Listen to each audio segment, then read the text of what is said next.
The woman who stepped off the stagecoach in Denver, Colorado Territory, in June of 1876, wore black from head to toe, and Ethan Barrett felt something twist in his chest the moment he saw her.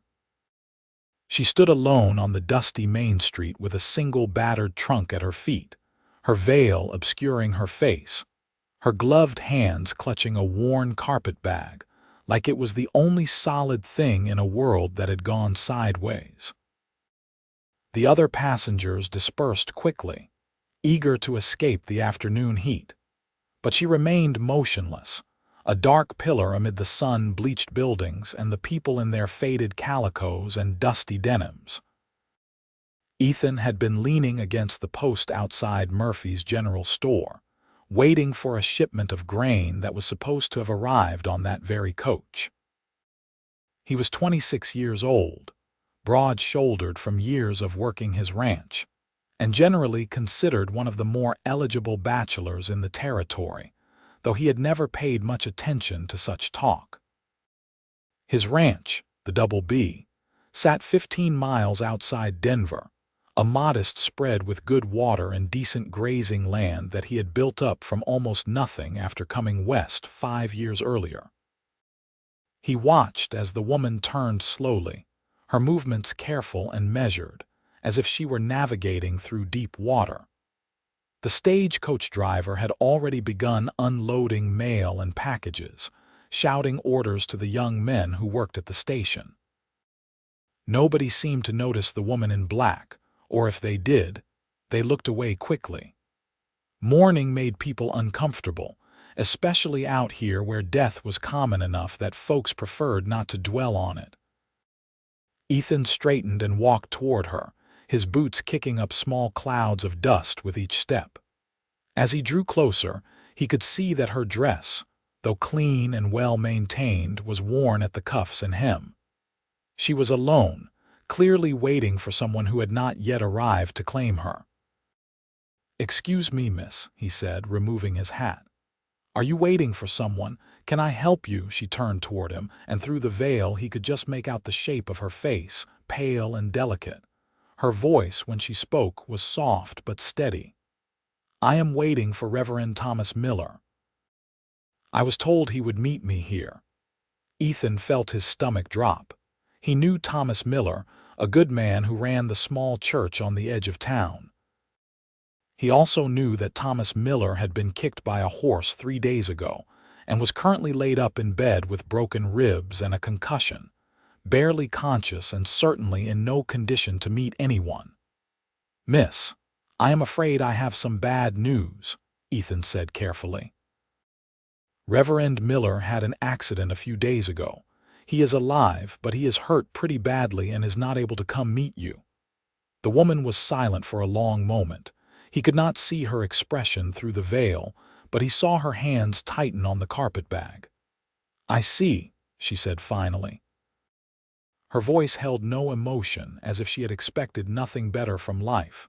"Are you a relative of his?" Ethan asked. "No." She hesitated, then seemed to steel herself. "I am his mail-order bride. My name is Tabitha Keene." Ethan felt as if someone had punched him in the gut. Thomas Miller was 62 years old, a widower who had lost his wife 2 years back to pneumonia.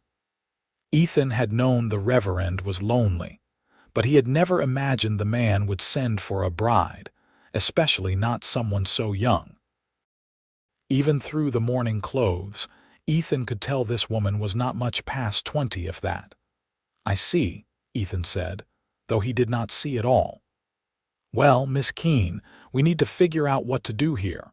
The Reverend is being cared for by Mrs. Henderson, the doctor's wife. He is in no condition to receive visitors right now, let alone a bride." "I understand," Tabitha said. Her voice was still that same flat monotone.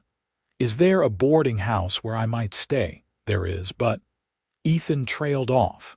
The boarding house was run by Mrs. Talbot, a sharp-eyed woman who would charge Tabitha rates she clearly could not afford, judging by the state of her clothes and luggage. Moreover, a young woman alone in a boarding house, Even one wearing mourning weeds would attract the wrong kind of attention. Denver was growing fast, and not all the growth was of the wholesome variety. Ethan made a decision that his ranch foreman would later tell him was either the bravest or the stupidest thing he had ever done. "Miss Keene, I have a proposition for you. I run a ranch outside town. My foreman's wife, Sarah, lives on the property with their children. You could stay in the spare room in their cabin until Reverend Miller recovers enough to decide what he wants to do. Sarah would appreciate the company and the help with the children, and you would have a safe place to stay." Tabitha turned toward him fully then, and he wished he could see her face. Why would you do that for a stranger? It was a fair question. Ethan considered his answer carefully. "Because leaving you here alone does not sit right with me. And because you came all this way expecting something, and it is not your fault things went wrong."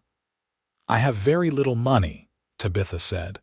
"I could not pay you much for room and board. Help Sarah with the children and the cooking, and we will call it even," Ethan said.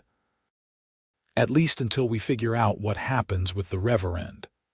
Tabitha was quiet again, and Ethan could almost hear her weighing her options. Finally, she nodded once. "Very well. Thank you, Mr. Barrett, Ethan Barrett. Let me get your trunk and I will bring my wagon around." 20 minutes later, they were heading out of Denver on the dusty road that led to the Double B. Ethan kept the horses at a steady pace, not too fast given the heat of the day. Tabitha sat beside him on the wagon seat, her hands folded in her lap, her veil still in place. The silence between them was not uncomfortable exactly, but it was heavy with unspoken questions. "If you do not mind my asking," Ethan said after a while, "how did you come to correspond with Reverend Miller?" "My husband died 9 months ago," Tabitha said. Her voice was flat again, emotionless. "We had been married for just over a year. After he died, I had no way to support myself. My family is all gone. I saw an advertisement in the newspaper for gentlemen seeking correspondence with respectable women for the purpose of matrimony. Reverend Miller seemed kind in his letters. He told me about his work, about the community here. He did not expect me to be anything more than a companion and a helpmate. It seemed like a practical arrangement." Ethan absorbed this. "I am sorry for your loss," he said. "Thank you." She paused. "What was it that happened to the Reverend?" "He was trying to help a young family whose horse had gotten loose. The animal spooked and kicked him. It was nobody's fault, just bad luck." "I see." Tabitha turned her head to look out at the landscape rolling past them. The mountains rose in the distance, their peaks still touched with snow despite the June heat. "It seems I have had a great deal of bad luck lately." Something in her tone, the resignation in it, made Ethan's chest tighten again. "Well," he said, trying to inject some lightness into his voice, "maybe your luck is about to change." She did not respond to that, just kept looking at the mountains. They reached the Double B as the sun was starting to sink lower in the sky, painting everything golden. The ranch was not fancy, but it was well maintained. The main house where Ethan lived was a solid 2-story structure he had built himself with help from friends. About 50 yards away sat a smaller cabin where his foreman, Jack Morrison, lived with his wife Sarah and their 3 children. Sarah came out of the cabin when she heard the wagon, wiping her hands on her apron. She was a sturdy woman in her early 30s with a kind face and sharp eyes that missed nothing. When she saw Tabitha in her mourning clothes, her expression shifted to one of immediate concern. Ethan jumped down from the wagon and went to help Tabitha down. She accepted his hand but released it the moment her feet touched the ground. "Sarah, this is Miss Tabitha Keene. She just arrived in Denver expecting to meet Reverend Miller, but as we know, the Reverend is laid up. I thought she might stay in your spare room for a bit, help you out with the children until we figure out what is to be done." Sarah studied Tabitha for a moment, then nodded decisively. Of course. You poor dear, you must be exhausted from your journey. Come inside and I will get you settled. Have you eaten? I am not very hungry, Tabitha said. Nonsense, you will eat, Sarah said firmly. Ethan, bring her trunk inside, would you? Ethan carried the trunk into the cabin while Sarah led Tabitha to the spare room, a small but clean space with a bed, a washstand, and a window that looked out toward the mountains. He could hear Sarah chattering away, telling Tabitha about the children, about the routine of the ranch, about how glad she was to have another woman to talk to when he came back out. Jack was standing by the wagon, having come in from checking the herd. He was a tall, lean man of about 40 with graying hair and a weathered face. He raised his eyebrows at Ethan. "What have you gotten yourself into?" Jack asked. "Honestly, I am not entirely sure," Ethan admitted, "but I could not just leave her standing there in town." "No, I suppose you could not," Jack agreed. "Sarah will take good care of her. That girl looks like she has been through hell." Ethan nodded. That was exactly what he had been thinking. That evening, after Tabitha had been convinced to eat a small meal and had retired to her room, Ethan sat on his porch and watched the stars come out. He found himself thinking about the woman in black, about the terrible loneliness in her voice, about the way she moved through the world as if she were a ghost herself. He wondered what her face looked like beneath that veil. The next morning, Ethan rode into town to check on Reverend Miller. He found the Reverend awake but groggy, his chest wrapped in bandages, his face still bruised from the fall. Mrs. Henderson was spooning broth into him with the patient determination of a woman who had nursed many stubborn men back to health. "Reverend," Ethan said, pulling up a chair beside the bed, "I need to talk to you about something important." The Reverend looked at him with watery blue eyes. "What is it, son? Did you send for a mail-order bride?" The Reverend's eyes widened, then he groaned, though whether from pain or distress, Ethan could not tell. "Oh Lord, Miss Keene, I had forgotten in all the confusion. When was she supposed to arrive?" "Yesterday. She did arrive yesterday." "Oh no." The Reverend closed his eyes. "Where is she now?" "She is staying at my ranch, helping Jack's wife with the children. She is safe and well looked after." The Reverend was quiet for a long moment. "I should never have sent for her," he said finally. "I was lonely and foolish. When I wrote to her, I was thinking only of myself, of how empty the house felt without Martha. But now that she is actually here, I realize what a terrible mistake I made. I am an old man, Ethan. She deserves better than to be nursed into early widowhood again." Ethan felt a strange mixture of relief and concern. "What do you want me to tell her?" "Tell her the truth. Tell her I am sorry, but I cannot marry her. I will, of course, pay for her passage back east if that is what she wants, or help her get settled here if she prefers to stay. It is the least I can do after bringing her all this way on false pretenses." "False pretenses? Did you lie in your letters?" "No, not exactly. But I was not honest about my age either. I told her I was 55, not 62, and I may have exaggerated my health and vigor." The Reverend sighed. "Vanity is a sin, and I am paying for it now." Ethan stood up. "I will tell her. But Reverend, she did not come here out of love or romance. From what she told me, this was a practical arrangement for her. She is a widow with no family and no way to support herself. She needs security more than she needs affection. Then I will make sure she has money enough to start over," the Reverend said. "It is the only honorable thing to do." Ethan rode back to the ranch slowly, trying to figure out how to tell Tabitha that her carefully laid plans had fallen apart. When he arrived, he found her in Sarah's vegetable garden, weeding.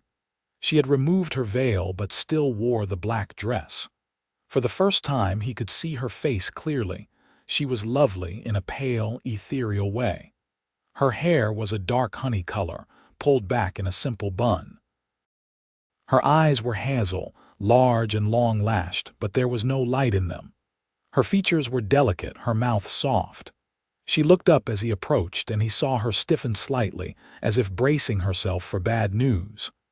"Miss Keene, may I speak with you?" She stood, brushing dirt from her skirt. "Of course." They walked away from the cabin, toward the fence line where they could talk privately. Ethan told her about his conversation with the Reverend, watching her face carefully as he spoke. She listened without interruption, her expression never changing. When he finished, she was quiet for a long moment. Then she said, "I see. Well, I suppose I should not be surprised. I seem to have a talent for making plans that come to nothing." "The Reverend wants to help you," Ethan said. "He will pay for your passage back east, or help you get settled here if you prefer." "Back east to what?" Tabitha said. There was no bitterness in her voice, just that same flat resignation. "I sold everything I had to come here. I have no home to return to, no family, no prospects. At least here I am no worse off than I was." "What will you do?" She looked at him directly then, and he saw something flicker in her eyes, some deep well of pain that she kept carefully controlled. "I suppose I will find work of some kind. Perhaps someone in Denver needs a seamstress or a cook." "I will manage. I always manage." "You could stay here," Ethan heard himself say. The words came out before he had fully thought them through. "At least for a while. Sarah does need help, especially with Jack and me busy with the ranch work. You would have a safe place to stay while you figure out what comes next." Tabitha studied him. "Why are you being so kind to me? You do not know me." It was the second time she had asked him essentially the same question. Ethan searched for an answer that made sense. "Because everyone deserves kindness," he said finally. "And because I know what it is like to feel alone in the world." Something shifted in her expression, just slightly. "Thank you," she said quietly. "I will stay for a little while if you truly do not mind, but I will earn my keep. I will not be a burden." "You will not be a burden," Ethan said. And then, acting on impulse, he added, "And Miss Keene, you do not have to wear the mourning clothes if you do not want to. Not here. No one will judge you." She looked down at her black dress. "I have nothing else," she said. "I sold everything that was not black to pay for my journey here. Besides, it feels appropriate. I am still in mourning, even if the world thinks 9 months is long enough." "How long were you married?" "A year and 2 months. David, my husband, died of fever. It happened quickly. One day he was well, and 3 days later he was gone." She paused. "We were happy, I think, or at least content. He was a clerk in a shipping office in Philadelphia. We had a small apartment, nothing fancy, but it was ours. After he died, I could not afford to stay there. I moved to a boarding house, tried to find work, but respectable positions are hard to come by for young widows. I was running out of options when I saw the advertisement." Ethan felt a surge of anger at a world that left women with so few choices. "I am sorry," he said. "That must have been very difficult." "Life is difficult," Tabitha said simply. "We endure it as best we can." Over the next week, Tabitha settled into a routine at the ranch. She helped Sarah with the cooking and cleaning, mended clothes, and spent time with the 3 Morrison children: 8-year-old Emma, 6-year-old Thomas, and 4-year-old Lucy. The children were initially wary of the sad lady in black, but Tabitha had a gentle way with them that slowly won them over. Ethan found himself watching her more than he should. He would come in from working the range and see her hanging laundry, or sitting on the porch helping Emma with her letters, or playing a simple game with the younger children. She moved through these tasks with quiet efficiency, never complaining, never asking for anything. But she also never smiled, never laughed. It was as if all the color had been drained out of her along with her husband's life. One evening, about 10 days after Tabitha's arrival, Ethan was working on repairing a section of fence near the cabin when he heard music. He stopped, hammer in hand, and listened. Someone was singing, a woman's voice, clear and sweet and unutterably sad. It was an old hymn, one about rest and peace and laying burdens down. He followed the sound and found Tabitha sitting on a rock outcropping beyond the barn, looking out at the sunset. She was singing softly, more to herself than to any audience. When she saw him, she stopped abruptly. "Please do not stop on my account," Ethan said. "You have a beautiful voice." "I used to sing in the church choir back in Philadelphia," Tabitha said. "It was one of the few things that brought me joy." Ethan sat down on a nearby rock, careful to keep a respectful distance. "Do you still find joy in it?" She considered this. "I am not sure I find joy in anything anymore, but singing helps. It makes me feel less empty, at least for a little while." "I am sorry you have lost so much," Ethan said. Tabitha looked at him with those large, sad eyes. "Everyone loses things, Mr. Barrett. That is the nature of life.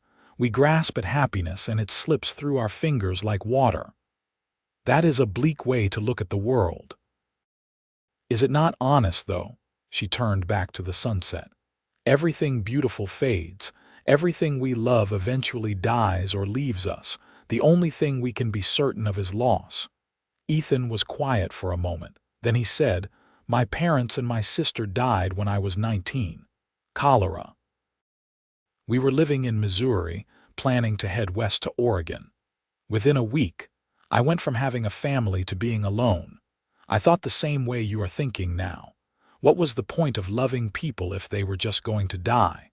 Why build anything if it was all going to fall apart?" Tabitha looked at him, really looked at him for the first time. "What changed your mind?" "I am not sure I have entirely changed my mind," Ethan admitted. "But I came out here and built the ranch. I made friends. I have Jack and Sarah and their children and the other ranchers in the area. And I realized that even if everything falls apart eventually, the time in between still matters. The moments of happiness, however brief, are still worth having." "I do not know if I believe that," Tabitha said softly. "That is all right," Ethan said. "You do not have to believe it right now. But maybe someday you will." They sat in silence as the sun sank below the mountains, painting the sky in shades of orange and pink and purple. When the first stars began to appear, Tabitha stood up and brushed off her skirt. "Thank you for not telling me that time heals all wounds or that things will get better," she said. "Everyone kept saying that to me after David died, and it made me want to scream. You are the first person who has been honest with me about grief." "Grief is not something you get over," Ethan said, standing as well. "You just learn to carry it, and some days it is heavier than others." Something flickered in Tabitha's eyes again, that brief glimpse of the person she had been before tragedy had hollowed her out. "Yes," she said. "That is exactly right." As they walked back to the cabin together in the gathering dark, Ethan felt something shift between them. It was not attraction exactly, though he was certainly aware of her as a woman. It was more like recognition, the acknowledgement of two people who had both walked through fire and survived, scarred but standing. The next week, Reverend Miller sent word that he was recovering well and wanted to see Tabitha. Ethan drove her into Denver in his wagon, and they went together to the room where the Reverend was staying. The old man was sitting up in bed now, still weak but clearly on the mend. "Miss Keene," he said when he saw her. "My dear young woman, I owe you the most profound apology." Tabitha sat in the chair beside his bed. "Mr. Barrett explained the situation to me. I understand. I should never have sent for you under false pretenses," the Reverend continued. "It was selfish and wrong. I have arranged for you to have a sum of money, enough to keep you comfortable for several months while you decide what you want to do with your future. And if you wish to return east, I will pay for your passage." "That is very generous," Tabitha said. "But I have decided to stay in the territory, at least for now. Mr. Barrett has kindly offered me employment at his ranch, and I have accepted." This was news to Ethan, who had made no such formal offer, but he found himself nodding in agreement. "Yes, that is right. We are glad to have her help." The Reverend looked between them, and something knowing passed across his face. "I see. Well, that eases my conscience considerably. But please, Miss Keene, take the money anyway. You earned it by coming all this way on my account. Consider it a start to your new life." Tabitha accepted with grace, and when they left the Reverend's room, she had a small purse with $50 in gold coins, more money than she had seen in months. As they climbed back into the wagon, she turned to Ethan. "I am sorry for putting you on the spot like that," she said. "But I could not bear the idea of being a charity case, of taking his money without earning it. If you truly do not mind me staying at the ranch and helping Sarah, I will work hard. I promise I will not be a burden." "You have never been a burden," Ethan said. "And yes, I would be glad for you to stay. Sarah does need the help, and Jack and I are getting ready for the big cattle drive to the railhead in August. Having an extra pair of hands will make things easier for everyone." As they rode back to the ranch, Tabitha was quieter than usual. Finally, she said, "Mr. Barrett, may I ask you something personal?" "Of course. Why have you never married?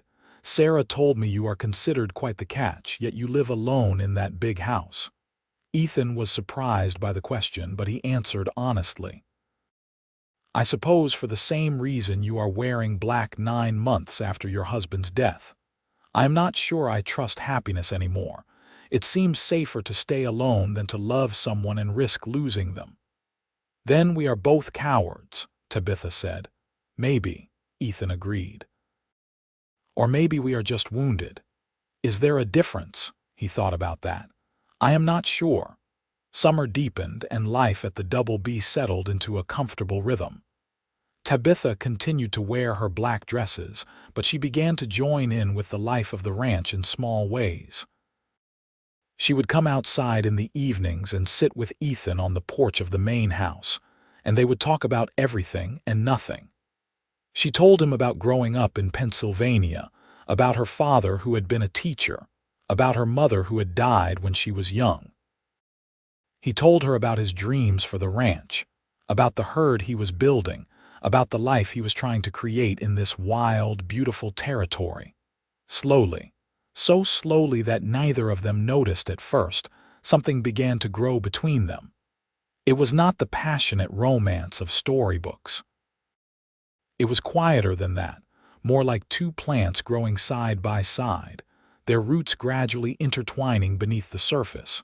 One day in late July, as Tabitha was helping Sarah preserve vegetables from the garden, Sarah said, "He is falling in love with you, you know." Tabitha looked up, startled. "What? Who?" "Ethan. Do not tell me you have not noticed the way he looks at you." "He is just being kind," Tabitha protested. "Oh, honey, it is more than kindness. That man watches you like you are the sunrise, and he has been living in darkness for too long." Sarah smiled. "And if I am not mistaken, you feel something for him too." Tabitha set down the knife she had been using to cut beans. "I do not know what I feel," she admitted. "I am still grieving David. I do not know if what I am feeling for Ethan is real or if I am just grateful to him for his kindness." "Why does it have to be one or the other?" Sarah asked gently. "Can it not be both? You can be grateful and also have real feelings for him. Grief does not mean you can never love again." "I am not sure I am ready to love again," Tabitha said. "I am not sure I am brave enough." "Love is always an act of bravery," Sarah said. "But it is worth it. I promise you it is worth it." That evening, Tabitha found Ethan in the barn, tending to one of the horses that had thrown a shoe. She stood in the doorway watching him work, his movements careful and competent. He looked up and saw her, and his face broke into a smile that made something flutter in her chest. "Did you need something?" he asked. "No, I just—" She trailed off, unsure how to say what she wanted to say. "I wanted to thank you for everything you have done for me. For giving me a place to stay, for treating me with such kindness.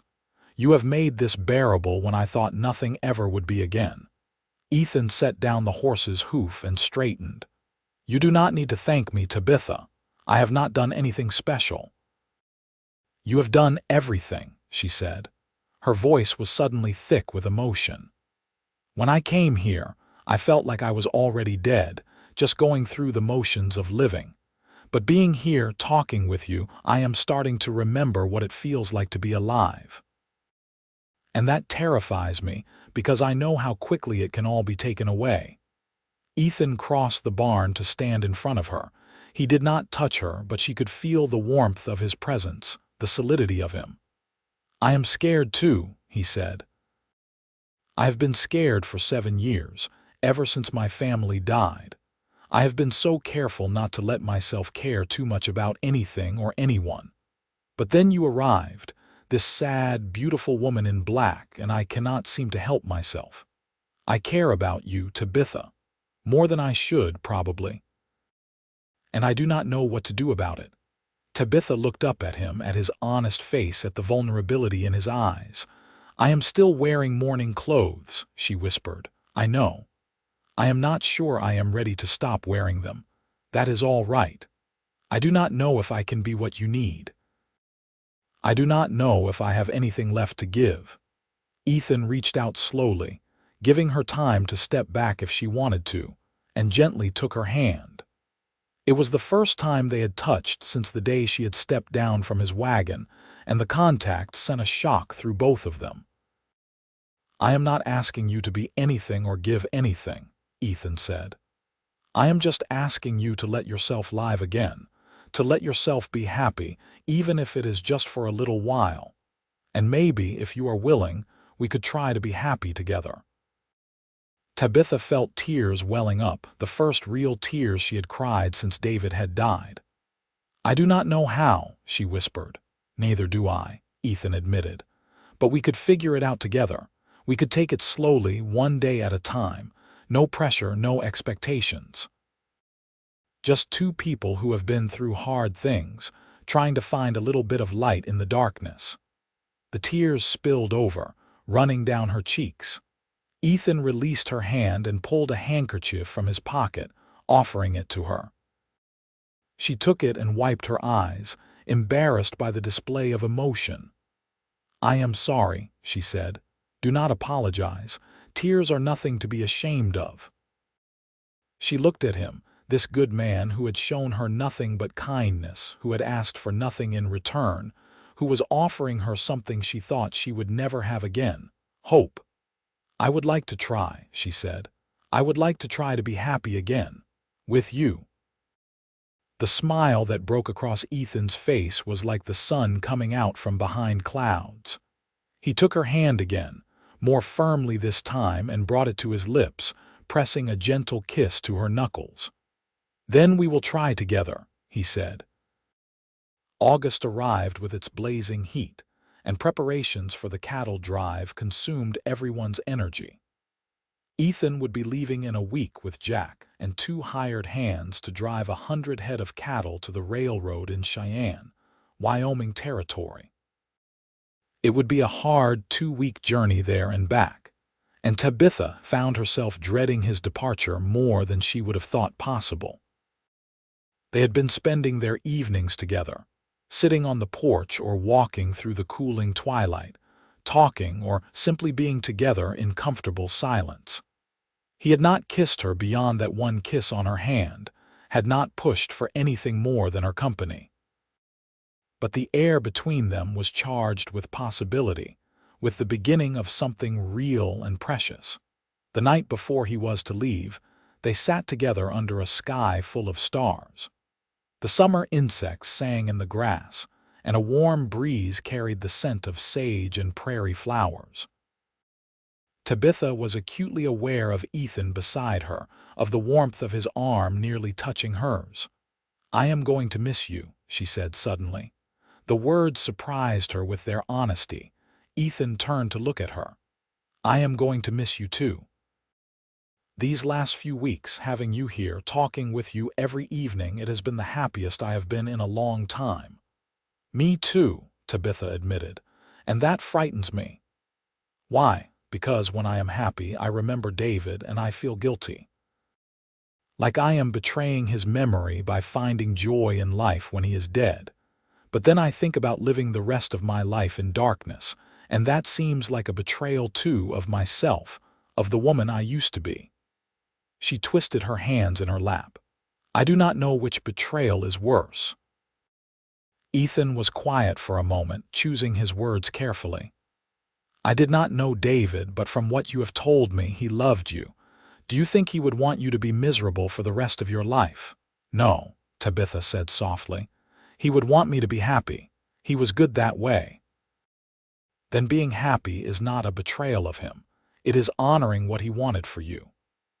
Ethan hesitated, then added, "Tabitha, I know you are still grieving, and I know this is all very new and uncertain, but I need you to know that I am serious about my feelings for you.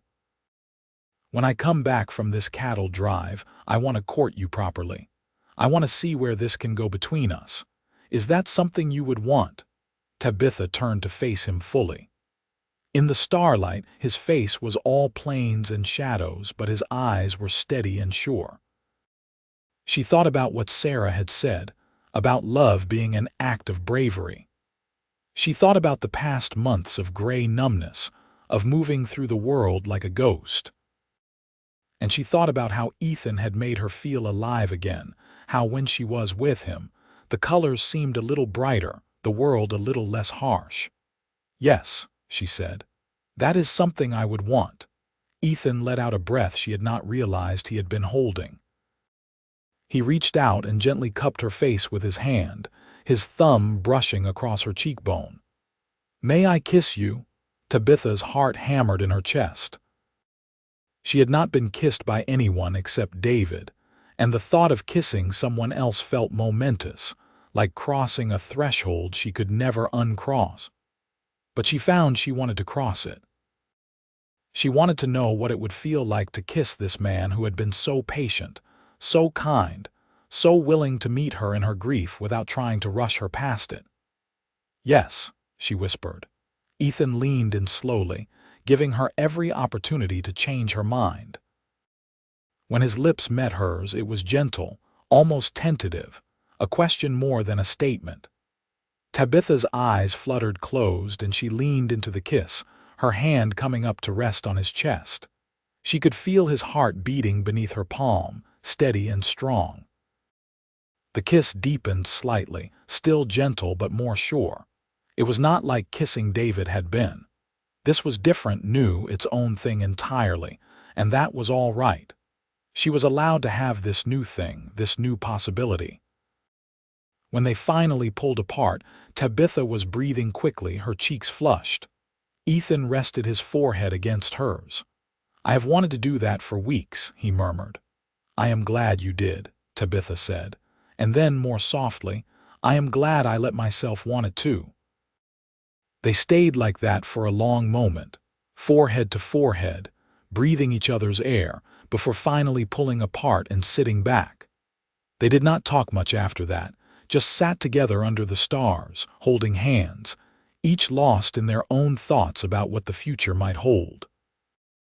Ethan left the next morning with Jack and the hired hands, driving the cattle north toward Cheyenne. Tabitha stood at the fence and watched until the dust cloud raised by the herd had disappeared over the horizon. Sarah came to stand beside her, wiping her hands on her apron. "They will be back before you know it," Sarah said. "I know," Tabitha replied.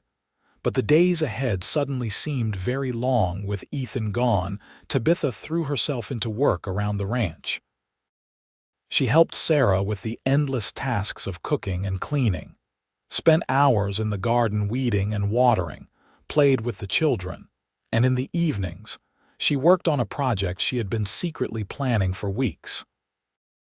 She had taken some of the money Reverend Miller had given her and purchased fabric from the general store in Denver. Not black fabric, but a deep blue cotton printed with tiny white flowers. She had been making herself a new dress, working on it in the privacy of her room after everyone had gone to bed. It felt momentous, choosing to make something that was not mourning clothes. It felt like a declaration, though she was not entirely sure what she was declaring. The dress was nearly finished now. She put the final stitches in the hem and tried it on, looking at herself in the small mirror above the washstand.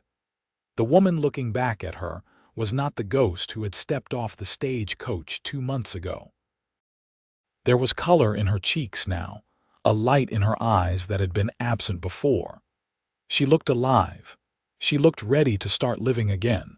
2 weeks to the day after Ethan had left, the men returned with empty wagons and money from the sale of the cattle. Tabitha was in the garden when she heard the sound of hooves and wheels.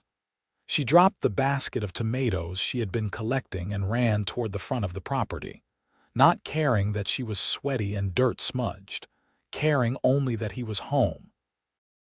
Ethan saw her coming and jumped down from the wagon before it had fully stopped. They met in the middle of the yard, and he caught her up in his arms, lifting her off her feet and spinning her around. She laughed, actually laughed, the sound bubbling up from somewhere deep inside that she had thought was sealed off forever. "I missed you so much," Ethan said, setting her down but keeping his arms around her. "I missed you too," Tabitha said. She pulled back just enough to look at him. He was dusty and unshaven, tired from 2 weeks on the trail, but his eyes were bright with joy at seeing her. "The drive went well, very well. We got a good price for the herd, better than I expected. I already have plans for what to do with the money," he grinned. "But right now, all I want to do is look at you. You are a sight for sore eyes, Tabitha Keene." Over dinner that night, with Jack and Sarah and the children around the table, Ethan told stories about the drive, about the river crossing that had gone surprisingly smoothly, about the night a storm had rolled through, and they had spent hours keeping the herd from stampeding.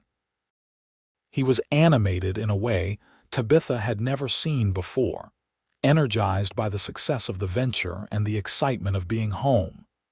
After dinner, when the dishes were cleared and the children were in bed, Ethan asked Tabitha if she would walk with him. They wandered away from the cabins, out toward the pasture where the horses grazed in the moonlight. When they were alone, Ethan took both of her hands in his. "I did a lot of thinking while I was gone," he said, "about what I want for my future, about what kind of life I want to build. And Tabitha, I want to build it with you. I know it has only been 2 months since we met, and I know you are still working through your grief. But I also know that what I feel for you is real. I love you, and I want you to stay here not as an employee or a guest, but as my wife." Tabitha's breath caught in her throat. She had known this was coming, had felt it building between them, but hearing him say it so plainly still sent a shock through her system. "Ethan, you do not have to answer right now," he said quickly. "I know this is sudden. I am not asking you to forget your first husband or to pretend that you have not grieved him. I am just asking you to consider building a new life with me. Take all the time you need to think about it. I will wait." Tabitha looked at this man who had shown her nothing but patience and kindness, who had given her space to grieve while also gently pulling her back toward the light. She thought about the woman she had been when she arrived, hollow and hopeless. And she thought about the woman she was becoming, someone who could laugh again, who could feel joy again, who could imagine a future that held more than just survival. "I do not need time to think about it," she said. "The answer is yes. I will marry you, Ethan Barrett." The smile that broke across his face was brilliant in the moonlight. He pulled her close and kissed her, not the tentative kiss of 2 weeks ago, but something deeper, fuller. A kiss that held promise and passion and the beginning of a real future together. When they finally pulled apart, both breathing hard, Ethan said, "I know you are still wearing mourning, and I know you need more time before you are ready to actually marry. That is fine. We can wait as long as you need." "Actually," Tabitha said, feeling suddenly shy, "I made myself a new dress. It is blue, with little white flowers. I thought maybe I was ready to start wearing color again." Ethan's eyes shone with emotion. "You have no idea how happy that makes me. Not because there is anything wrong with mourning, but because it means you are choosing to live fully again. That is all I have ever wanted for you." "You brought the color back," Tabitha said softly. "When I came here, everything felt gray and lifeless, but you showed me that it was possible to live through grief, to carry it without letting it consume you. You let me bring color back to my days." "We brought it back to each other," Ethan said. "I was living, but I was not really alive either. Not until you came." They stood together under the stars, holding each other, two wounded people who had found healing in each other's company. It was not the passionate, dramatic romance of novels. It was something quieter, deeper, more real. It was two people choosing to be brave enough to love again, despite knowing how much it could hurt to lose someone. They decided to wait until October to marry, giving Tabitha a full year of mourning for David. It seemed right, proper, a way of honoring what had been while still moving forward into what would be. In the meantime, they courted in the old-fashioned way. Ethan would come to the cabin in the evenings and sit with Tabitha on the porch. They would go on walks together, always properly chaperoned by Sarah or the children. He brought her wildflowers from the prairie, and she made him apple pies using the recipes her mother had taught her. The first time she wore the blue dress, Ethan stared at her for a long moment without speaking. Then he said, "You look beautiful, like the sky at dawn." Tabitha blushed.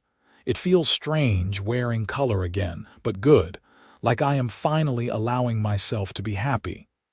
"You deserve happiness," Ethan said. "Never doubt that." As summer faded into fall, the ranch prepared for the changing season. Ethan and Jack worked to make sure the buildings were sound and the hay was stored for winter. Sarah and Tabitha canned and preserved everything they could from the garden. The children helped where they could, excited about the upcoming wedding. Reverend Miller, fully recovered from his injuries, agreed to perform the ceremony. When Ethan and Tabitha went to see him to make the arrangements, the old man smiled at them with genuine warmth. "I have to say, this worked out far better than I could have hoped," he said. "I brought you here under false pretenses, Miss Keene, but you found exactly what you needed anyway. The Lord works in mysterious ways." "That he does," Tabitha agreed. They decided to have a simple ceremony at the ranch, with just the Morrisons and a few of Ethan's nearest neighbors attending. Tabitha sewed herself a wedding dress in a deep cream color, practical but pretty, with lace at the collar and cuffs. She did not have much jewelry, but Sarah lent her a pair of pearl earrings that had belonged to her mother. The morning of the wedding, Tabitha woke early and watched the sun rise through her window. She thought about David, about the young woman she had been when she married him, full of hopeful dreams about their future together. She thought about the grief that had nearly destroyed her after he died, the numbness that had settled over her like a shroud. And she thought about Ethan, about his patience and kindness, about the way he had helped her find her way back to herself. She was not the same woman who had married David. That woman was gone, transformed by loss and grief into someone new. But this new woman was still capable of love, still capable of hope, still capable of choosing happiness even in a world where loss was inevitable. "I am going to be happy, David," she whispered to the morning light. "I am going to choose to live fully, to love again. I hope that makes you glad." She felt no response, but she had not expected one. David was gone, and that was all right. She would carry him in her heart, but she would not let her love for him prevent her from loving again. Sarah came in as she was finishing getting dressed. "Oh, honey," she said, her eyes filling with tears. "You look absolutely beautiful." "I am nervous," Tabitha admitted. "That is natural, but you and Ethan are perfect for each other. He is going to make you so happy." "I know, and I am going to make him happy too. I am ready for this, Sarah. I am ready to start my new life." The ceremony took place in the early afternoon, in the space between the main house and the Morrison cabin. Someone had brought chairs from town, and they were arranged in neat rows facing a simple arch that Jack had constructed, and Sarah had decorated with late-season flowers. The day was beautiful, clear and cool, with a brilliant blue sky overhead. Ethan stood under the arch waiting for her, dressed in his best suit, his hair neatly combed, his face shining with joy. When he saw her walking toward him, his expression softened into something so tender that Tabitha felt tears prick her eyes. She reached him and took his offered hands. Reverend Miller began the ceremony, speaking about love and commitment, about the joy and the sorrow that came with joining two lives together. Tabitha barely heard the words. She was too focused on Ethan, on the feel of his hands holding hers, on the promise in his eyes. When it came time for the vows, Ethan spoke in a clear, steady voice. "I, Ethan, take you, Tabitha, to be my wedded wife. I promise to love you, honor you, and care for you in sickness and in health, in joy and in sorrow, for all the days of my life." Tabitha's voice was softer but no less sure. "I, Tabitha, take you, Ethan, to be my wedded husband. I promise to love you, honor you, and care for you in sickness and in health, in joy and in sorrow, for all the days of my life." They exchanged simple gold bands, and then Reverend Miller pronounced them husband and wife. "You may kiss your bride," he said with a smile. Ethan cupped Tabitha's face gently in his hands and kissed her, a kiss that held promise and passion and profound tenderness. The small crowd applauded, and the children cheered. When they finally pulled apart, both were smiling, truly smiling, the kind of deep, genuine joy that comes from finding your place in the world. The celebration that followed was simple but heartfelt. There was food and music, laughter and dancing. Tabitha found herself swept into the festivities, accepting congratulations and good wishes from neighbors she was still getting to know. She felt lighter than she had in over a year, as if some great weight had finally been lifted from her shoulders. As the sun began to set, painting the sky in brilliant shades of orange and pink, Ethan pulled her away from the party. They walked together to the main house, which would now be their home. He had spent the past week making improvements, adding curtains to the windows, bringing in furniture to make the space more welcoming. They stood together in the main room, suddenly shy with each other now that they were alone and married. Ethan broke the silence first. "I want you to know that I do not expect anything tonight. We can take this as slowly as you need." Tabitha looked at him, at this good, patient man who had become her husband. "I am a little nervous," she admitted, "but I want this, Ethan. I want to be fully your wife. I want to start our life together properly." He stepped closer, running his hands gently down her arms. "Are you sure?" "I am sure." She reached up and touched his face, feeling the slight stubble on his jaw. "I love you. I know I have not said it before, but I do. I love you and I want to build a real life with you." "I love you too," Ethan said, "so much that sometimes it scares me." "That is all right," Tabitha said. "We can be scared together." He kissed her then deeply, and she kissed him back, letting herself feel all the want and need that she had been holding back. They made their way upstairs to the bedroom, fumbling with buttons and laces, laughing nervously but also with growing confidence. This was right. This was good. This was the beginning of something beautiful. Later, much later, they lay together in the darkness, tangled in sheets, Tabitha's head resting on Ethan's chest. She could hear his heartbeat, steady and strong beneath her ear. His hand traced lazy patterns on her back. "Are you all right?" he asked softly. "More than all right," Tabitha said. "I feel like I can finally breathe again, like I have been holding my breath for a year and I can finally let it out." "You have brought me back to life too," Ethan said. "I did not even realize how closed off I had become until you arrived. You have made my world bigger, brighter. You have given me a reason to hope for the future instead of just surviving day to day." Tabitha raised herself up on one elbow to look at him. "We saved each other," she said. "That is what we did."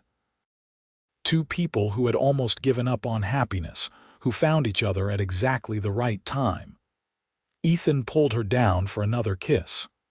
"I am going to spend the rest of my life trying to make you happy," he said. "Just love me," Tabitha said. "That is all I need.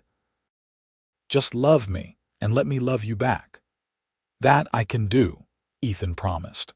The first year of their marriage was not without its challenges. There were hard days when Tabitha would wake with the old grief weighing heavy on her chest, and Ethan would hold her and let her cry without trying to fix it. There were times when Ethan would retreat into himself, worried about money or weather or the 1,000 things that could go wrong on a ranch, and Tabitha would gently pull him back out, reminding him that they were in it together. But there were far more good days than bad. There was the joy of learning to live together, of discovering each other's habits and quirks and learning to accommodate them. There was the pleasure of building a home together, of choosing curtains and dishes and making plans for the future. There was the satisfaction of working side by side, of accomplishing things together that neither could have done alone. And there was the deep, abiding love that grew between them, different from the passionate romance of youth, but no less real. It was a love built on mutual respect and understanding, on shared grief and shared healing. It was a love that had been tempered by loss and had come through stronger for it. In the spring of 1877, Tabitha discovered she was pregnant. She was terrified at first, remembering how many women died in childbirth, how fragile life was. But Ethan held her and reminded her that fear was natural, but they would face it together, just as they had faced everything else. "Whatever happens, we will get through it," he said. "But I believe everything is going to be fine. I believe we are going to have a healthy baby and you are going to be fine, and our family is going to grow and thrive." His confidence was contagious. Tabitha felt her fear ease, replaced by tentative excitement. She was going to have a baby. She was going to be a mother. It was terrifying and wonderful in equal measure. Sarah was overjoyed at the news and immediately took Tabitha under her wing, sharing advice and reassurances. The children were excited about having a new baby to play with. Even Jack, usually stoic and reserved, congratulated them with genuine warmth. As Tabitha's body changed and grew, she marveled at the resilience of life, at how it persisted despite everything. She had thought she was finished with new beginnings, but here was the newest beginning of all growing inside her. On a cold December night, with Sarah attending her and Ethan pacing anxiously downstairs, Tabitha gave birth to a son. The labor was long and difficult, but when she finally heard the baby's first cry, all the pain was forgotten in a rush of overwhelming love. They named him Daniel, after Ethan's father. He was a healthy baby with a loud cry and his father's blue eyes. Ethan held him with a mixture of awe and terror, as if he could not quite believe this tiny person was real. "We made him," he whispered to Tabitha as she lay exhausted but happy in bed. "We made this perfect little human being." "We did," Tabitha agreed, watching her husband cradle their son. "He is beautiful, is he not? He is perfect, just like his mother." Those first months of parenthood were exhausting. Daniel was a fussy baby who did not sleep well, and Tabitha and Ethan spent many nights walking the floor with him, taking turns so the other could get a few precious hours of rest. But even in their exhaustion, there was joy. Joy in watching Daniel grow and change, in seeing his personality begin to emerge, in the miracle of this new life they had created together. As spring came again, and Daniel grew into a chubby, smiling baby, Tabitha found herself reflecting on the journey that had brought her here. It had been 2 years since she had stepped off that stagecoach wearing mourning black, hollow and hopeless. She had thought her life was over, that she would spend the rest of her days going through the motions without ever really living again. But Ethan had proven her wrong. He had shown her, gently and patiently, that it was possible to survive loss and still find happiness again. He had not asked her to forget David or to pretend her grief had never happened. He had simply walked beside her through the darkness until they emerged together into the light. One evening in May, with Daniel sleeping peacefully in his cradle and a warm breeze blowing through the open windows, Tabitha and Ethan sat together on their porch watching the sunset. It had become their habit, this quiet time together at the end of the day, a chance to reconnect after the busyness of ranch life. "You remember what you said to me that first day?" Tabitha asked. "When you found me standing alone in Denver, I asked if I could help you," Ethan said. "Yes. And you did help me. You helped me more than you could possibly know. You brought me back to life, Ethan. You brought color back to my days when I thought everything would always be gray." Ethan took her hand and kissed it. "You brought me back to life too. You gave me a reason to hope again, to dream again. You gave me a family." He gestured to the house behind them where their son slept. "You gave me everything I did not even know I wanted." Tabitha leaned her head on his shoulder, contentment washing over her. "We were lucky to find each other." "It was not luck," Ethan said. "It was grace.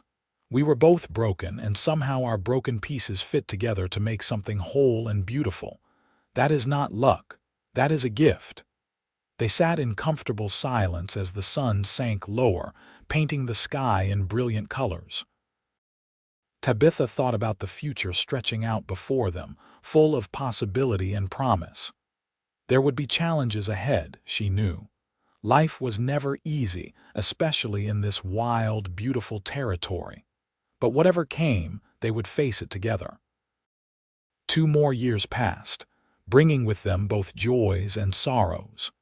The ranch prospered, allowing Ethan to hire additional hands and expand his herd. Daniel grew into a lively, curious toddler who followed his father everywhere and loved playing with the Morrison children. And in the autumn of 1879, Tabitha gave birth to a daughter they named Margaret, after Tabitha's mother. Margaret was an easier baby than Daniel had been, peaceful and content. She had Tabitha's hazel eyes and honey-colored hair, and Ethan was utterly besotted with her from the moment she was born. "I never knew I could love so much," he told Tabitha one night as he rocked their daughter to sleep. "Every time I think my heart could not possibly hold any more, you give me another reason to expand it." Life settled into a comfortable rhythm. The ranch continued to grow and thrive. Daniel started learning his letters from Tabitha, showing a quick mind and an eagerness to learn. Margaret grew from a baby into a toddler with a sunny disposition and a laugh that could light up a room. Ethan and Tabitha's love deepened with each passing year, the initial passion evolving into something more profound. A partnership built on trust, respect, and genuine affection. In the spring of 1881, 5 years after Tabitha had first arrived in Denver, they hosted a gathering at the ranch to celebrate the success of their latest cattle drive. The house was full of neighbors and friends, including Jack and Sarah and their children, now grown into teenagers. Reverend Miller was there too, still spry and active despite his advancing years. As Tabitha moved through the crowd, making sure everyone had food and drink, she caught Ethan watching her with that look he sometimes got, like he still could not quite believe she was real. Later, when the guests had gone home and the children were in bed, they stood together on the porch as they had so many times before. The night was clear and cool, the stars brilliant overhead. "Happy?" Ethan asked, pulling her close. "Happier than I ever thought possible," Tabitha said honestly. "When I came here, I thought I was just surviving, just finding a place to exist until my life was over. But you showed me that I could do more than survive. You showed me I could thrive. You brought color back to my world. And you brought love back to mine," Ethan said. He kissed the top of her head. "Do you ever think about what would have happened if you had not gotten on that stage coach, if you had stayed in Philadelphia?" "Sometimes," Tabitha admitted, "but I do not dwell on it. That was a different life, a different version of me. I am grateful for where I ended up, even if the journey to get here was painful. Everything that happened, all the loss and grief led me to you, and I would not change that for anything. Even the hard parts, even the hard parts." She turned in his arms to face him. "The hard parts made me who I am. They taught me that I am stronger than I thought, that I can survive things I did not think I could survive, and they taught me not to take happiness for granted. I know how precious this is, what we have. I know how quickly it can all disappear. So I treasure every moment." Ethan cupped her face in his hands. "I love you, Tabitha Barrett, more today than yesterday and less than I will tomorrow." "I love you too," she said, "with everything I am." They kissed under the stars, two people who had found each other in the darkness and had chosen to walk together into the light. It was not the dramatic, sweeping romance of stories. It was something better. Real, enduring love between two people who had learned that happiness was worth fighting for, worth choosing, worth protecting. The years continued to pass, bringing with them the normal challenges and joys of life. Daniel grew into a capable young man who loved ranch work and showed every sign of following in his father's footsteps. Margaret became a bright, spirited girl with a talent for music and a way with animals. In 1883, Tabitha gave birth to another son, whom they named Thomas after Reverend Miller, who had passed away peacefully in his sleep the year before. The ranch continued to prosper. Ethan was known throughout the territory as a fair boss and an honest businessman. Tabitha became involved in the growing community, helping to establish a school in Denver and working with other women to bring culture and refinement to what had been a rough frontier town.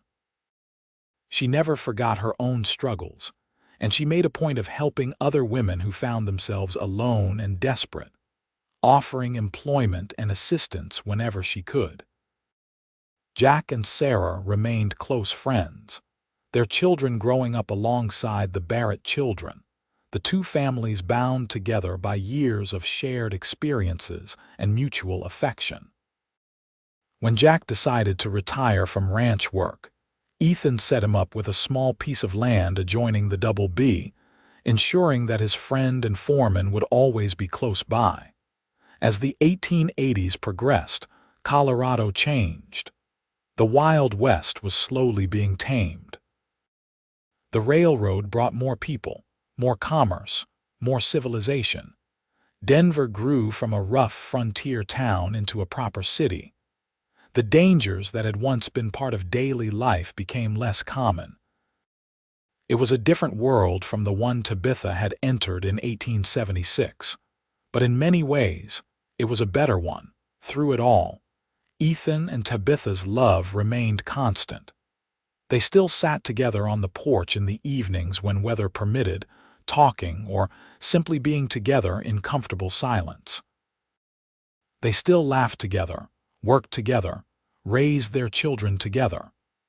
They had their disagreements, of course, as any married couple did, but they always worked through them with patience and respect. On their 10th wedding anniversary in October 1886, Ethan presented Tabitha with a gift, a beautiful blue dress, made from silk and far fancier than anything she had ever owned. It was not black, not mourning clothes, but a brilliant sapphire blue that matched her eyes. "I wanted to remind you," he said as she admired the dress, "of the day you chose to wear color again, the day you chose to live again. That was when I knew for certain that you were going to be all right, that we were going to be all right together." Tabitha felt tears prick her eyes. "You remembered." "I remember everything about those early days. I remember every conversation, every small breakthrough, every moment when I saw you coming back to yourself. I remember feeling like I was watching a flower bloom, slowly opening to the sun after a long, hard winter." She set down the dress and went to him, wrapping her arms around his neck. "I love you so much. You saved me, you know, not just from poverty or being alone, but from myself, from the despair that was eating me alive. You gave me a reason to keep living." "And you gave me the same gift," Ethan said. "We saved each other."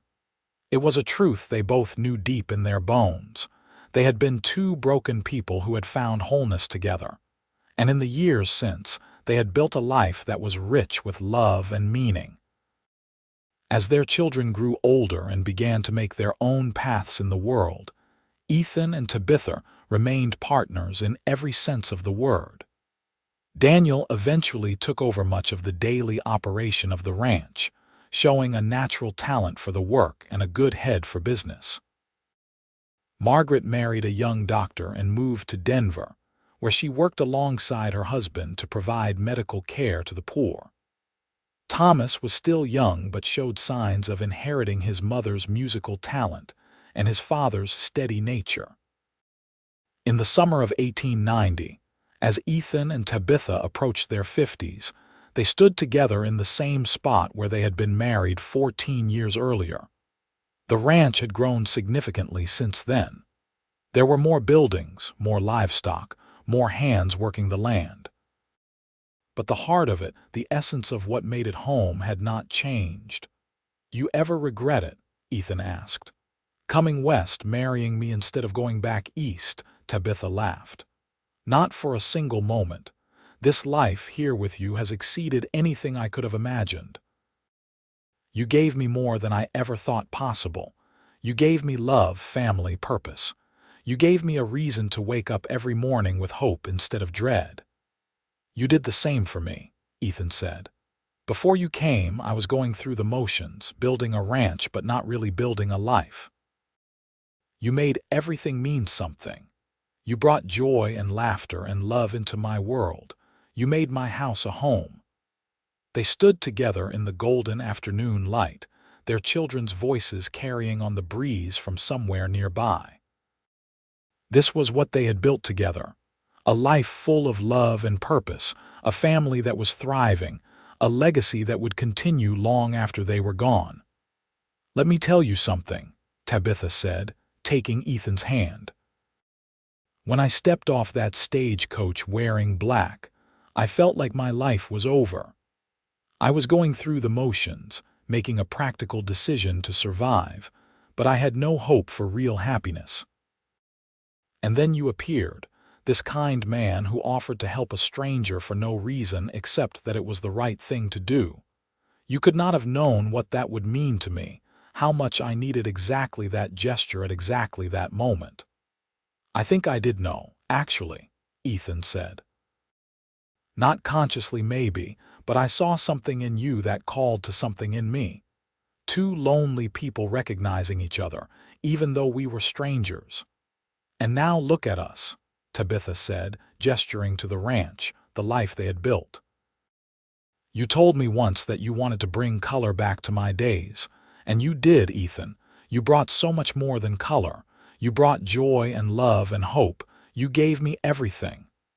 "We gave each other everything," Ethan corrected gently. "That is what makes it perfect." It was not one person saving the other. It was two people choosing to save each other, to build something together that neither could have built alone. As the sun began to set, painting the sky in shades of gold and pink and purple, they walked back to the house hand in hand. Inside, they could hear their children talking, the sounds of a family at ease with each other, comfortable in their home. This was what they had created, not just a ranch or a house, but a true home filled with love and laughter. That evening, after dinner had been eaten and the dishes cleared, the family gathered in the main room. Daniel told stories about the spring roundup, making everyone laugh with his descriptions of various mishaps. Margaret, visiting with her husband and new baby, shared news from Denver. Thomas played a new song he had learned on the piano, his young fingers moving confidently over the keys. Tabitha sat beside Ethan, watching their children, their grandchild, and felt a contentment so deep it was almost overwhelming. This was happiness. This was what it meant to live fully, to embrace life with all its joys and sorrows, to choose love even when it was scary, even when it meant risking your heart again. Later that night, alone in their bedroom, Ethan held Tabitha close. "Thank you," he whispered into her hair. "For what?" "For taking a chance on me, for choosing to live again, for building this life with me, for every day of these past 14 years, for all of it." Tabitha turned in his arms to face him. "I should be thanking you. You saw me at my lowest point, wearing black and full of grief, and you did not turn away. You gave me time to heal. You were patient with me. You showed me that it was possible to love again without betraying the past. You gave me everything I needed, exactly when I needed it. I love you, Tabitha, more than I could ever put into words. I love you too. Forever." They fell asleep wrapped in each other's arms, two people who had found their way through grief and loss to love and joy. They had learned that life's greatest happiness often came after its greatest sorrows, that love was always worth the risk, that hope was stronger than despair. The years that followed brought the normal mixture of joy and challenge that all lives hold. There were births and deaths, successes and setbacks, moments of great happiness and moments of sorrow. But through it all, Ethan and Tabitha remained each other's anchor, facing everything together with the strength that came from their deep, abiding love. Daniel married a local rancher's daughter and built his own home on the Double B land, taking over more and more of the ranch operations as Ethan slowed down. Margaret and her husband had 3 more children, all of whom loved visiting their grandparents' ranch. Thomas eventually went east to study music, but he returned home every summer, never forgetting his roots. As Ethan and Tabitha grew older, they spent more time on their porch, watching sunsets and reminiscing about the life they had built together. They would talk about the early days, about how scared they had both been, about how love had crept up on them slowly and then all at once. They would remember the hard times and the good times, all the moments that had woven together to create their shared history. On their 25th wedding anniversary in 1901, their children threw them a large celebration. The ranch was full of friends and family, neighbors from miles around who had come to honor the couple who had been such a fixture in the community for so long. There were speeches and toasts, laughter and music, food and dancing. As the party wound down and the last guests departed, Ethan and Tabitha found themselves alone on their porch once again, the same spot where they had shared so many quiet moments over the years. The moon was full, casting silver light over the ranch. 25 years, Tabitha marveled. It seems impossible. It feels like we just met, and yet I cannot remember a time when you were not in my life. Best 25 years of my life, Ethan said. He looked older now, his hair mostly gray, his face lined from years of working outdoors. But his eyes, when they looked at her, were the same as they had been that first day, Warm, steady, full of love. Mine too, Tabitha said. She was older too, her hair streaked with silver, her hands no longer smooth but work-worn. But she felt more beautiful now than she ever had in her youth, because she knew she was loved, truly and deeply loved by this good man. "Do you remember what you were wearing when you stepped off that stagecoach?" Ethan asked. "Black. All black. Mourning clothes from head to toe with a veil covering my face. I was trying to hide from the world to disappear into my grief. And do you remember what I thought when I saw you?" "Tell me." "I thought you looked like a ghost, like someone who was already gone, just going through the motions. And I felt this overwhelming need to help you, to bring you back somehow. I did not know how I would do it, I just knew I had to try." Tabitha squeezed his hand. "And you did. You brought me back to life. You showed me that grief did not have to be the end of my story, that I could honor what I had lost while still embracing what was to come. You gave me permission to be happy again." "You taught me the same lesson," Ethan said. "I had been so scared of losing anyone else that I had shut myself off from real connection. But you showed me that love was worth the risk, that a life lived in fear of loss was no life at all." They sat in comfortable silence for a while, listening to the night sounds. Crickets chirping, the distant call of an owl, the soft murmur of wind through the trees. This ranch, this land, this life they had built together, it was everything they had hoped for and more. "I have been thinking," Tabitha said eventually, "about writing down our story. For the grandchildren, so they will know how their grandfather and grandmother met, how we built this life together." "That is a good idea," Ethan said. "They should know the whole story, including the hard parts. They should know that their grandmother came here wearing mourning black, that she was sad and lost. And they should know that love found her anyway, that happiness found her anyway. It is an important lesson." "What lesson is that?" "That it is never too late to start over. That grief does not have to define you. That choosing to live, really live, is always the right choice, no matter how scary it might be." Tabitha leaned her head on his shoulder, feeling the solid warmth of him, the steady rise and fall of his breathing. "You brought color back to my days," she whispered. "That is what I will write, that I came here in black, lost and grieving, and you brought color back to my days." "And you brought meaning to mine," Ethan replied. "We saved each other, that is the truth of it.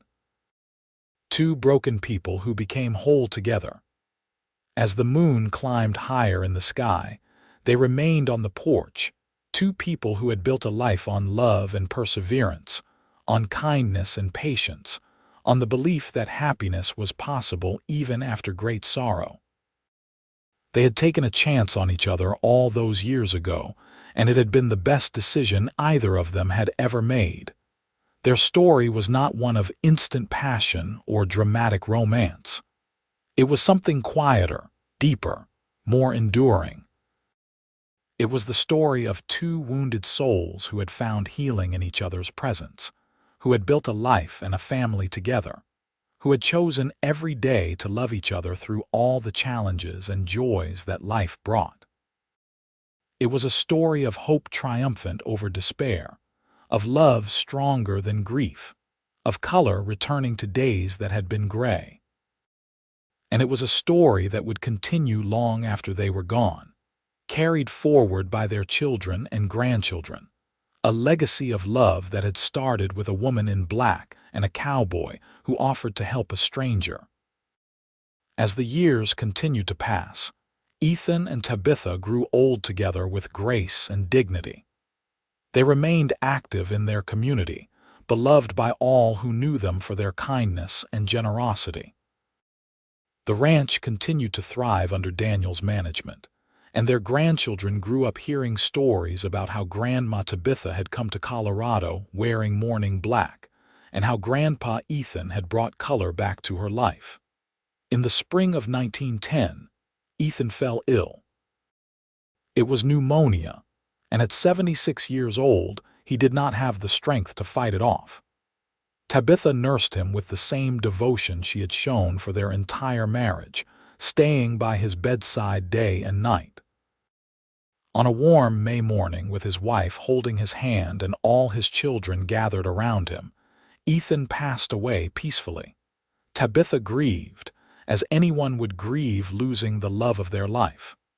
But it was a different grief than what she had felt when David died.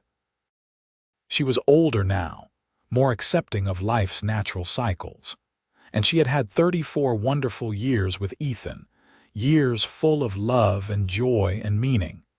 She had no regrets, nothing left unsaid, no love unexpressed. At Ethan's funeral, Tabitha wore black again, but this time it did not feel like hiding. It felt like honoring, like acknowledging the depth of her loss while also celebrating the fullness of what they had shared. She stood at his graveside with her children and grandchildren around her, and she spoke about the man who had changed her life. "He found me when I was lost," she told the gathered mourners. "I came to Colorado expecting one future and found something completely different. I was sad and alone, wearing mourning black, convinced that happiness was behind me. And then this cowboy offered to help a stranger, and everything changed. He brought color back to my days. He gave me a reason to live again, to love again.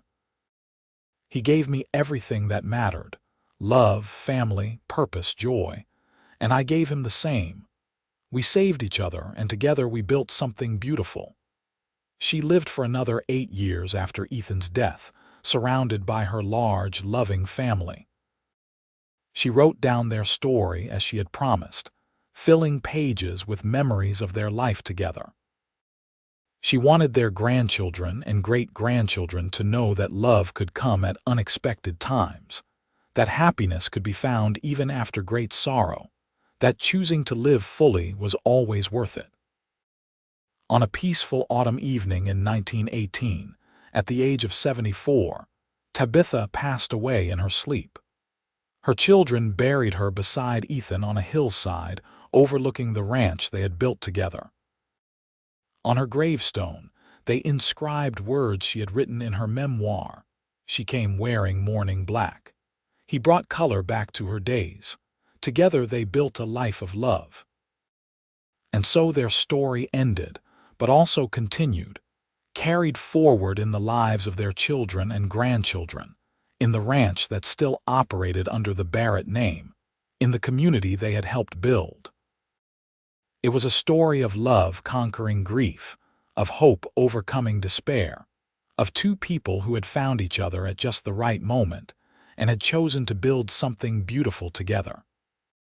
It was a reminder that it is never too late for happiness, that second chances are real, that love can heal even the deepest wounds. And it was a testament to the truth that the greatest love stories are not always the dramatic ones, but often the quiet ones. Two people choosing each other every day, building a life together one moment at a time, bringing color back to each other's days until their days run out.